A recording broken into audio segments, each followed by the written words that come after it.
Good day, everyone. Just doing well today.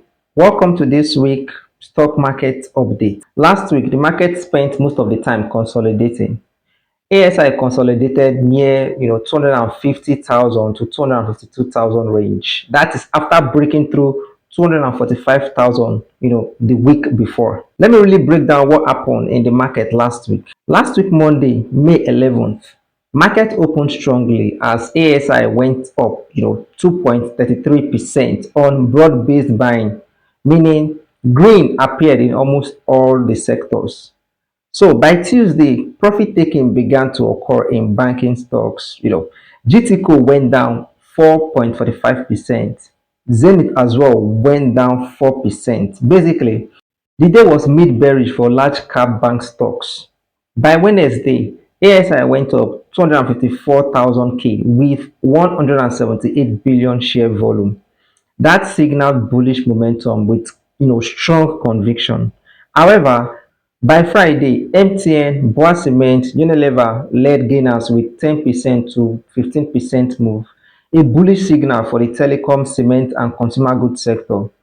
But sadly, that same Friday, ASI closed at 330,000, which was due to profit taking, hence confirming a healthy consolidation after the bullish rally of some weeks back. So in summary, ASI holding above 250k, which we can consider a solid support, is still intact. Year-to-date return still strong at 61.47%. A good observation from last week trade, showed that large cap stocks in the industrial telecom sector, like MTN, is still showing strength, but the banking sector is showing lot of profit taking going on. Now, everything looks good for now, but what I'm concerned about is the volume decline of late last week.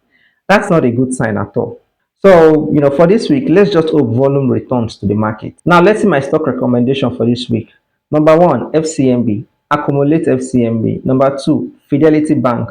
Accumulate Fidelity. Number three, Access Holding. Accumulate Access Holding. Number four, UBA. Accumulate UBA. Number five, ICO. ICO is a good one to buy. Number six, Maybaker. Maybaker is a good one to buy, but you need to be careful because it doesn't command so much volume. Number seven, Charms. Charms is a good one to buy. Number eight, Tantalizer. Tantalizer is another good one to buy. Number nine, UCAP. UCAP is also another good one to buy. That's all I have for this week. Do not forget to support the channel by liking the video and subscribing to the channel. Lastly, if you're in profit but can't tell when to exit the market to enable you lock in profit, mention the stock in the comment section below and ask if it's the right time to sell. I will help you check and provide you an answer. Happy investing and see you in the next video.